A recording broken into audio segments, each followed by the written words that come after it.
Les phares découpaient la brume épaisse de la campagne bordelaise comme un scalpel dans un rêve flou. Marc Delaunay ralentit sa voiture en apercevant une silhouette improbable, presque irréelle. Une femme, seule, marchait au bord de la départementale, pieds nus dans le froid du soir. Dans sa main, elle tenait une paire de talons abîmés. Elle portait une robe de mariée trompée, grise de poussière, traînant dans la boue. Ses cheveux collaient à son visage, décoiffés, trempés, comme si elle venait de traverser une tempête ou une vie. Marc aurait dû continuer. D'habitude, il ne se mêlait jamais des affaires des autres. Mais quelque chose dans sa démarche, comme si elle fuyait plus que quelqu'un, elle fuyait elle-même. Il abaissa la vitre. « Vous avez besoin d'aide? Abonnez-vous si vous avez déjà pris une décision en une seconde et que ça a changé votre vie. » Il revenait d'un rendez-vous avec la maîtresse d'école de son fils, Jules. La voix douce de Madame Lefebvre lui trottait encore dans la tête. Jules est très calme, peut-être trop. Il garde tout pour lui, vous savez. Les routes autour de Saint-Émilion, il les connaissait par cœur. Mais ce soir-là, tout semblait plus sombre. Et cette femme, en robe de mariée, semblait surgir de la brume elle-même. Elle le regarda, les yeux pleins d'un mélange de rage et de peur. Même à travers les halos blafards des phares, Marc vit qu'elle était belle, mais d'une beauté crispée. Pas celle des magazines, non. Une beauté qui avait appris à tenir debout malgré la chute. « Je vais bien », dit-elle d'une voix nette, presque trop posée. Un accent de Bordeaux chic. Éducation privée, famille aisée, tout ça. Marc mit la voiture en stationnement.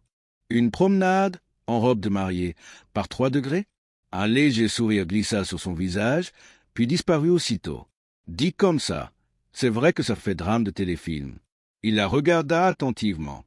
Malgré la robe trompée, elle se tenait droite, presque fière, mais ses mains tremblaient. « Je ne sais pas ce qui s'est passé ce soir, mais vous allez geler ici. Je ne pose pas de questions, pas de jugement. Juste une voiture chaude, et vous choisissez où on va. » Elle hésita. Elle regarda derrière elle, comme si quelqu'un allait surgir du brouillard. La robe, sûrement hors de prix, était souillée, déchirée à l'ourlet. Les perles cousues brillaient faiblement comme des larmes sous les lampadaires. « Je n'ai pas vraiment de destination, » murmura-t-elle. Marc ouvrit la portière côté passager. C'est parfois le meilleur genre de voyage.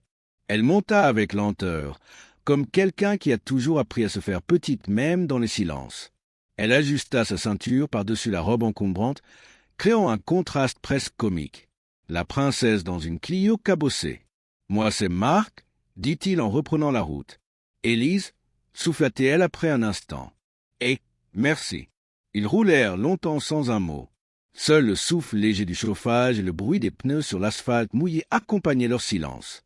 Marc la regardait du coin de l'œil. Quelque chose chez elle disait richesse, oui, mais aussi chute, comme un château prêt à s'effondrer de l'intérieur. « Vous avez froid ?»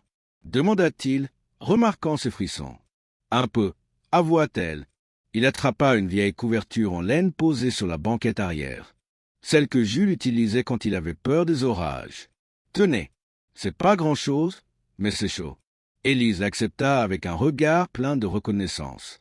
Elle l'enroula autour de ses épaules, recouvrant la soie avec des dessins d'animaux de dessins animés fanés. Elle croisa son regard et sourit, un peu triste. « Je dois avoir l'air ridicule. »« Non, vous avez juste l'air d'avoir passé la pire soirée de votre vie. Et c'est ok. On a tout ce soir-là. » Il y avait dans sa voix quelque chose de vrai, de vécu. Elle le fixa, plus intensément. « On dirait que vous parlez d'expérience.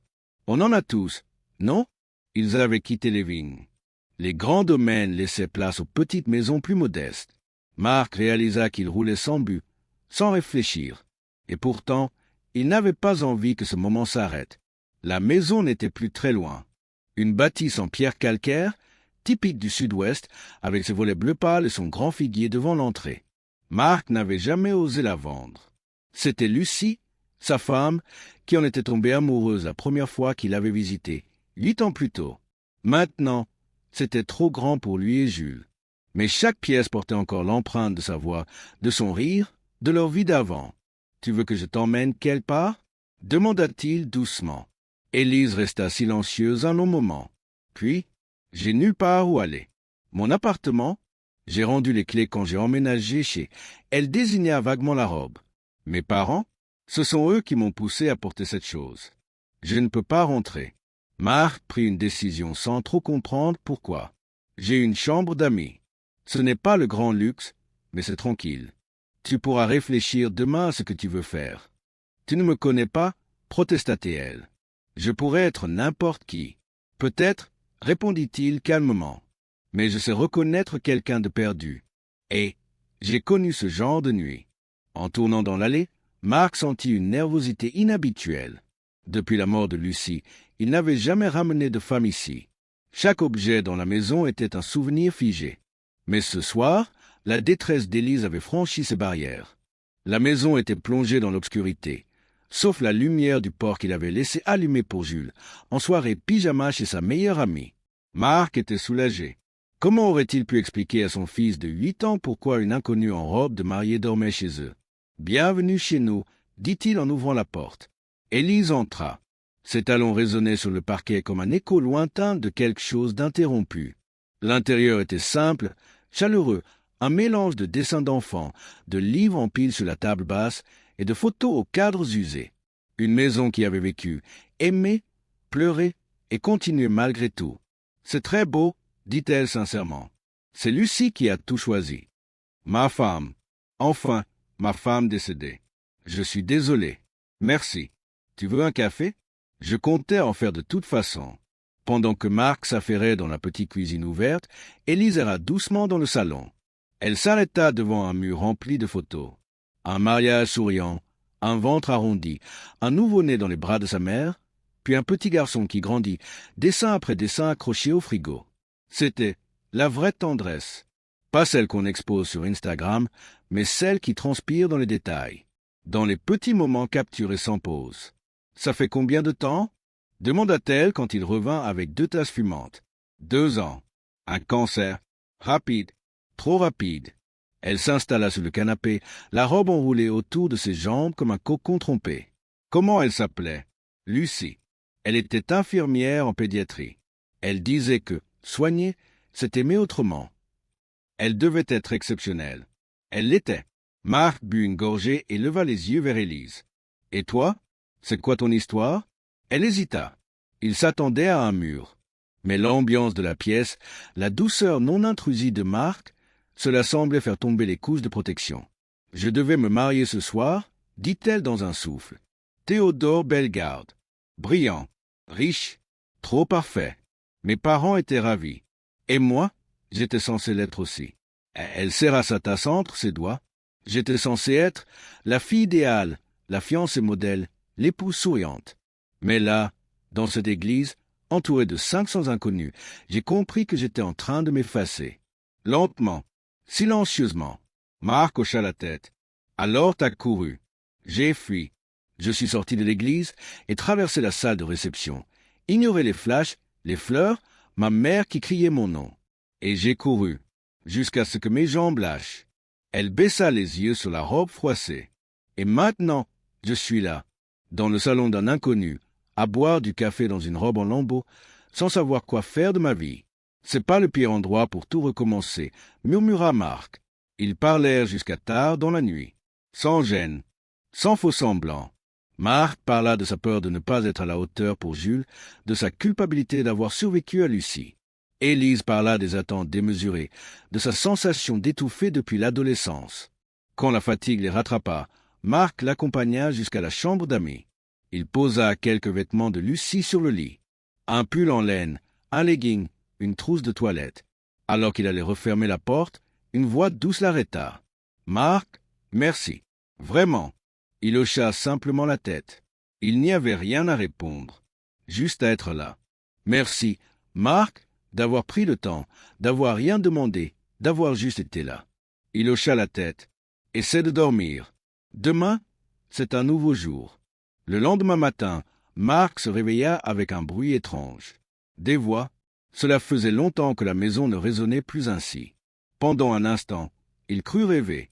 Puis, la mémoire revint en même temps qu'un frisson. Élise. Il descendit les escaliers à pas lents. Dans la cuisine, la lumière du matin baignait la pièce d'une douceur dorée. Elle était là, devant la gazinière, portant un vieux pull en laine de Lucie et un jean un peu trop grand. Ses cheveux étaient attachés à la va-vite. Elle avait l'air différente, plus jeune, plus vraie. À la table, Jules l'observait intensément, comme seuls les enfants savent le faire, sans filtre, sans gêne. « Papa !» s'exclama-t-il en le voyant. « Emma est tombée malade, alors ses parents m'ont ramené plus tôt. Et il y a une dame qui fait des crêpes. » Marc échangea un regard amusé avec Élise. « C'est Élise, dit-il. Elle va rester avec nous un petit moment. »« C'est ta copine ?» demanda Jules très sérieusement. « Jules » fit Marc avec un petit sourire gêné. « C'est bon, » dit Élise en s'agenouillant pour se mettre à hauteur du garçon. « Je suis juste une amie. J'avais besoin d'un peu d'aide. Ton papa a été très gentil avec moi. Il est fort pour aider, dit Jules d'un ton calme. Il m'a aidé quand maman est partie au ciel. » Le cœur de Marc se serra. C'était la première fois que Jules parlait de Lucie sans qu'on le pousse. « Ta maman devait être très spéciale, » murmura Élise. « C'était la meilleure. Elle faisait des crêpes le dimanche, comme ça.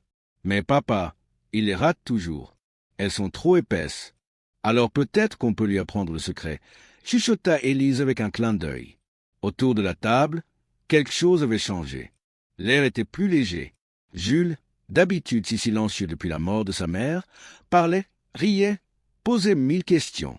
Élise écoutait tout avec une attention vraie. Elle admirait ses dessins, posait des questions sur l'école, riait de ses histoires de récréation. Marc, en silence, les regardait, un nœud doux dans la gorge. « Je dois aller travailler, » dit-il à contre-cœur. Depuis la mort de Lucie, il travaillait de chez lui, mais il avait un rendez-vous en ville qu'il ne pouvait pas repousser. « Ne t'inquiète pas, » répondit Élise. « Je vais peut-être commencer à réfléchir. La suite. »« Elle peut rester avec moi ?» demanda Jules. « Elle m'a promis de m'aider pour mon projet d'art. » Marc regarda Élise. Elle acquiesça doucement. « Si tu es d'accord, bien sûr. Fais comme chez toi. » Quand Marc rentra en fin d'après-midi, le silence habituel de la maison avait disparu. Des éclats de rire lui parvinrent du jardin. Il avança, intrigué. Près du vieux cabanon, Élise et Jules, emmitouflés dans des manteaux trop grands, s'affairaient autour de la terre gelée. « Qu'est-ce que vous fabriquez » demanda-t-il. « On fait un jardin » annonça Jules, les joues rouges d'enthousiasme. « Élise connaît plein de trucs sur les fleurs. Elle dit qu'on peut planter des rosiers là où maman les plantait avant. » Marc sentit un mélange étrange l'envahir. Une gratitude immense. Une douleur sourde. C'était le jardin de Lucie. Avant, c'était son petit monde, rose ancienne, lavande, thym citron. Depuis sa mort, Marc n'avait plus osé y toucher. Laisser pousser l'oubli lui semblait moins douloureux que d'entretenir le manque. « C'est un gros projet, » dit-il avec prudence. « Les plus belles choses le sont toujours, » répondit Élise sans détourner les yeux. Mais rien n'est décidé. On rêve, c'est tout. Ce soir-là, une fois Jules couché, Marc et Élise s'installèrent sur la terrasse, enveloppés dans de vieilles couvertures. Le froid piquait, mais la neige rendait le monde paisible. Le jardin, sous sa couverture blanche, ressemblait à un souvenir enfoui. Ils ouvraient une bouteille de vin rouge. « Merci, » dit Marc soudainement. « Pour aujourd'hui. » Jules, il n'avait pas souri comme ça depuis des mois. C'est un petit garçon incroyable. Il a mal, mais il est fort. Et toi aussi, même si tu crois le contraire. Je ne suis pas Lucie. Elle savait gérer les émotions, le quotidien, les questions existentielles d'un enfant. Moi, je fais de mon mieux. Mais j'ai peur, souvent. Tu fais mieux que tu ne penses, répondit Élise doucement. Aimer, c'est pas être parfait. C'est juste être là, même quand on a peur. Ils restèrent là un long moment, sans mots. Marc l'observait, discrètement. Ce qu'elle avait fui, il ne le connaissait pas encore. Mais il sentait qu'elle avait abandonné une vie pleine d'apparence pour chercher quelque chose de plus vrai. « Tu vas faire quoi maintenant » demanda-t-il enfin. « Je sais pas » avoua-t-elle. « Et ça me fait peur. Mais, pour une fois, c'est ma peur, pas celle des autres. J'ai passé tellement d'années à devenir ce qu'on attendait de moi. Je ne sais même plus qui je suis vraiment, » murmura Élise, le regard perdu dans le jardin blanc. Elle triturait la manche trop longue du pull de Lucie. « J'ai un diplôme en communication, mais j'ai mis ma vie entre parenthèses. J'étais la fiancée parfaite, toujours souriante, toujours d'accord, comme un rôle à jouer. » Marc l'écoutait en silence. Puis, presque sans réfléchir. Tu pourrais rester ici. Un moment. Le temps de te retrouver. Elle le fixa, surprise. C'est incroyablement généreux, mais je ne veux pas m'imposer.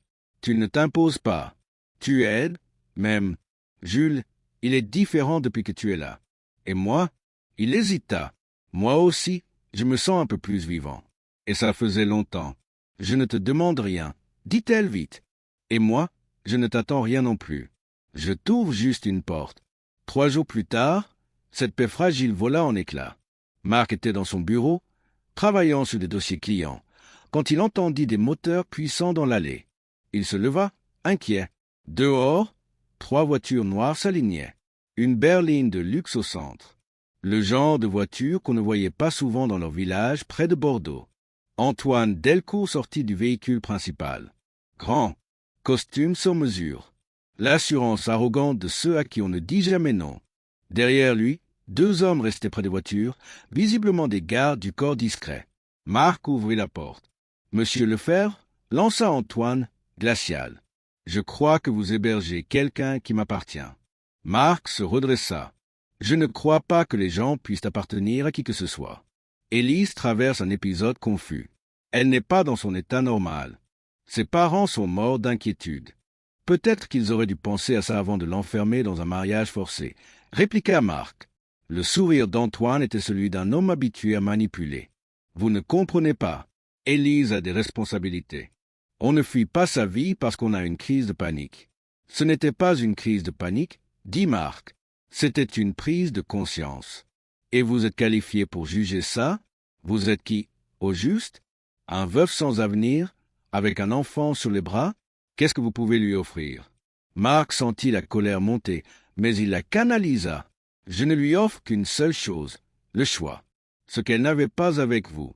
Élise, cria Antoine en direction du salon. Viens, on doit parler. Elle apparut. Derrière elle, Jules la tenait par la main, inquiet.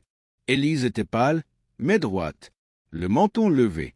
Bonjour, Antoine. Mon Dieu, Élise, tu fais peur à tout le monde. Viens, on règle ça. Tout peut s'arranger. Justement, répondit-elle, il n'y avait rien à arranger. Tout était déjà parfait. Et j'ai tout fait. Tu fais une crise. Tu as 32 ans, pas 17. On a une maison, des projets, un avenir. Tu avais des projets. J'étais juste le décor autour de ta réussite. Je t'ai tout donné. Une vie rêvée, une place dans la haute société. Que veux-tu de plus? Exister. Souffla-t-elle. Un silence. C'est ridicule. Tu viens avec moi maintenant. On va régler ça comme des adultes. Non. Élise? Non. Je m'appelle Élise, dit-elle fermement. Marc s'approcha, se plaçant à côté d'elle. Je pense que vous devriez partir. Antoine serra les dents.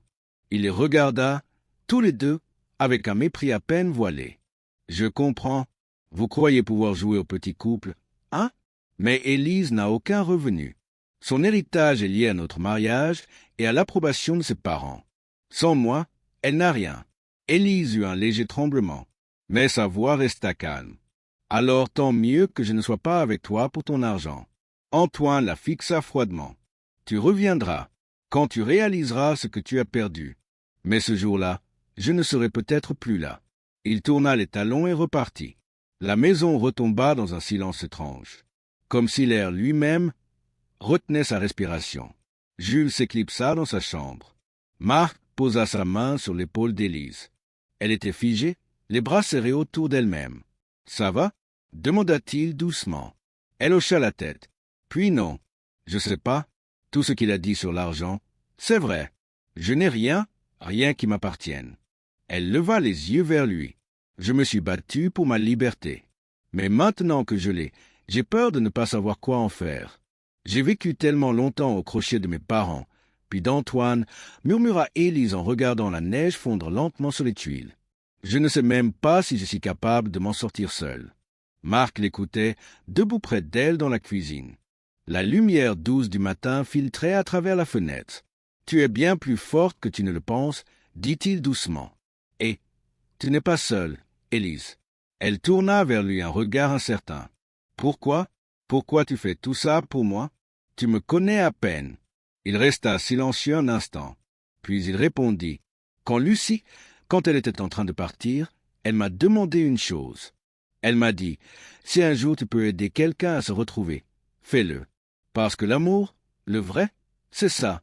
C'est aider l'autre à devenir qui il est vraiment. Des larmes roulèrent lentement sur les joues d'Élise. Elle devait être incroyable. Elle l'était, et elle t'aurait beaucoup aimé, je crois. Ce soir-là, Marc trouva Élise debout, seule dans la cuisine, une tasse de tisane entre les mains. « Tu ne dors pas » demanda-t-il. « Trop de pensées » répondit-elle. « Je n'arrête pas de me demander ce que je vais faire de ma vie. J'ai un diplôme, un peu d'expérience, mais j'ai tout laissé tomber pour devenir une femme parfaite. Et maintenant je dois tout recommencer à 32 ans. Ça me fait peur. » Marc s'approcha doucement. « Tu n'as pas besoin de tout décider ce soir. Un jour à la fois. C'est comme ça que tu as surmonté la perte de Lucie ?» demanda-t-elle. Il hocha la tête. « Parfois 1 heure à la fois. Parfois 1 minute. Mais, oui, avec le temps, ça devient plus supportable. Pas plus facile. Pas meilleur. Juste supportable. » Élise baissa la tête. « Tu crois que tu pourras aimer à nouveau, un jour ?» La question flotta entre eux. Marc sentit une vieille douleur revenir. Mais pour la première fois, elle n'était pas accompagnée de culpabilité. « Je ne sais pas, honnêtement, mais je commence à penser que aimer à nouveau, ce n'est pas remplacer ce qu'on a perdu. C'est créer une nouvelle place dans son cœur, pour quelque chose de différent. » Élise leva les yeux, remplie d'émotion. « Je ne te demande rien, et moi je ne te promets rien. Mais, quoi que tu décides, ou que tu ailles, tu auras toujours ta place ici. » Elle chuchota. « Et si j'ai envie de rester ?» Marc la regarda longtemps, puis répondit doucement. « Alors tu restes. » Le lendemain, la maison était pleine d'une énergie nouvelle. Jules sautillait de joie en entendant qu'Élise pourrait rester plus longtemps. Il lui fit visiter chaque recoin de la maison, racontant les habitudes de sa mère disparue avec une tendresse désarmante. « Maman s'asseyait toujours ici quand elle était triste, » dit-il en tapotant le banc près de la fenêtre. Elle disait que regarder les oiseaux lui faisait du bien. « C'est une belle façon de penser à elle, » dit Élise en s'asseyant à ses côtés. « Tu crois qu'elle serait d'accord que tu restes ?» demanda Jules avec son franc-parler habituel. Élise hésita. « Je ne sais pas. Et toi, tu crois ?» Jules réfléchit. « Je pense qu'elle serait contente que papa ressourit. Il était très triste, très longtemps. » L'après-midi, pendant que Jules était à l'école, Marc emmena Élise à la jardinerie. Le printemps n'était pas encore là, mais elle voulait commencer à rêver. Dans la serre, Élise se métamorphosa. Elle désignait les fleurs, comparait les graines, parlait de sol, de lumière et de patience. « Tu t'y connais vraiment, » dit Marc avec un sourire. « Ma grand-mère m'a tout appris. Elle avait un jardin magnifique. J'y passais mes étés. C'était un monde à part, et il est toujours là. Ce jardin? Non. Quand elle est morte, mes parents ont vendu sa maison. Les nouveaux propriétaires ont tout rasé. Ils ont mis un court de tennis à la place. » Sa voix trembla. Marc posa une main sur son épaule. « Alors on va planter un nouveau jardin. Ici. Tout ce que tu veux. Tu le penses vraiment? » « Vraiment. » Lucie disait toujours. « Un jardin, c'est planter aujourd'hui la beauté de demain. » Les semaines passèrent. Le printemps arriva plus tôt que prévu. Dans la maison, quelque chose refleurissait aussi. Élise trouva un emploi à mi-temps dans une petite association locale. Elle gérait leur communication et leur site. Ce n'était pas prestigieux, mais elle y retrouvait une forme de fierté. Jules l'avait pleinement intégrée dans leur quotidien. Il l'appelait toujours Élise, mais elle faisait partie de tout. Et parfois, Marc surprenait son fils en train de rire à plein poumon. Un rire qu'il n'avait plus entendu depuis la mort de Lucie. Fin, mais pas une fin figée. Élise ne savait pas exactement ce que l'avenir lui réservait. Elle n'avait ni fortune, ni plan parfait. Mais pour la première fois depuis des années, elle se sentait libre. Et chez Marc, dans ce jardin en devenir, dans le regard de Jules et la paix silencieuse de la maison, elle avait trouvé un début. Un vrai. « Papa, » demanda Jules un soir alors qu'ils désherbaient ensemble le potager. « Est-ce que toi et Élise, vous allez vous marier ?» La question prit Marc de court. Il jeta un regard vers Élise, agenouillée un peu plus loin, en train de planter des œillets d'Inde le long du petit muret. « Pourquoi tu me demandes ça ?» La maman d'Emma s'est remariée l'an dernier. Emma avait peur, au début, mais maintenant elle a une grande famille. Et elle est contente. Marc s'accroupit près de lui. Et toi, tu en penses quoi, d'Élise? Jules réfléchit longuement, comme toujours quand les choses comptaient. Je l'aime bien. Elle essaie pas d'être maman, mais elle n'a pas peur d'en parler non plus. Elle écoute les histoires. Et toi, t'as l'air heureux quand elle est là. Marc sentit un frisson le traverser. Elle me rend heureux. Oui. Alors tu devrais te marier avec elle, répondit Jules simplement. Mais faut lui demander d'abord. Ce soir-là, après que Jules se soit endormi, Marc retrouva Élise sur la terrasse. Elle admirait le jardin, encore frais, mais déjà vivant, légumes en rang, herbes aromatiques, fleurs colorées. Ce n'était pas le jardin de Lucie, mais c'était le leur maintenant. Jules m'a posé une drôle de question aujourd'hui, dit Marc en s'installant à côté d'elle. Il m'a demandé si on allait se marier. Élise tourna lentement la tête. Qu'est-ce que tu lui as répondu? Que je ne t'avais pas encore demandé. Un silence doux tomba entre eux. Puis Marc reprit, hésitant. Je sais que c'est compliqué. Je sais que tu es encore en train de te reconstruire, de comprendre qui tu veux être, en dehors de tout ce qu'on a attendu de toi. Alors, qu'est-ce que tu fais, Marc? Il la regarda droit dans les yeux. Je te dis que je t'aime. J'aime la femme que tu es quand tu plantes nos graines, quand tu écoutes Jules parler de sa mère, sans jalousie, sans gêne. J'aime ton courage d'avoir tout quitté pour te retrouver. Et j'aimerais construire quelque chose avec toi. Pas pour remplacer, pas pour combler, mais pour créer. Élise baissa les yeux, émue. Je t'aime aussi, murmura-t-elle. Mais j'ai peur, peur de me tromper encore. Ce n'est pas une erreur. Et rien ne presse. Si t'es pas prête, on attend. Je suis là, et je reste là. 3 mois plus tard, un nouveau printemps. C'était un samedi matin de juin. Jules arriva dans la cuisine en courant, une feuille de papier dans les mains. J'ai fini mon dessin. Il le tendit fièrement. C'était un portrait de famille. Marc, Élise et lui, debout devant la maison, avec le jardin fleuri derrière eux. En bas, écrit en lettres maladroites de 8 ans. Ma famille grandit. Élise sentit ses yeux se remplir de larmes. Dans ce dessin, elle ne remplaçait personne. Elle n'était qu'elle-même, pleinement acceptée. Juste une partie de quelque chose de beau, de réel. On peut l'accrocher au frigo? Demanda Jules. Bien sûr, répondit Marc en prenant la feuille. Il la fixa près des autres dessins, des photos, des listes de courses et de tous les petits détails qui faisaient leur vie. Élise regarda la scène, le cœur apaisé. Pour la première fois, elle ne ressentait ni pression, ni masque à porter. Seulement un sentiment simple, profond, celui d'être chez soi. « J'ai quelque chose à vous dire » dit-elle avec assurance. Marc et Jules se tournèrent vers elle. Dans leurs yeux, la même tendresse, la même confiance, la même attente douce. J'ai beaucoup réfléchi à ce que Jules a dit, et j'ai décidé que j'aimerais continuer à faire grandir cette famille, si vous voulez bien de moi. Le sourire de Marc fut instantané. T'en es sûr? Oui. Je veux planter des jardins chaque printemps, écouter les histoires de Jules, t'apporter du thé quand tu travailles trop. Je veux choisir cette vie, pas parce qu'on me l'impose, mais parce que je la veux. Jules sauta dans ses bras en riant, manquant de la faire tomber. Marc les entoura tous les deux. Et pendant un instant, dans cette cuisine banale remplie de vie et d'amour, ils étaient tout ce dont ils avaient besoin. Dehors, le jardin s'épanouissait. Dedans, 3 êtres qui avaient connu la perte, la solitude et la peur, avaient décidé de se choisir, de reconstruire. Pas un conte de fées. Mieux, un vrai début, arrosé de patience, de vérité et d'amour.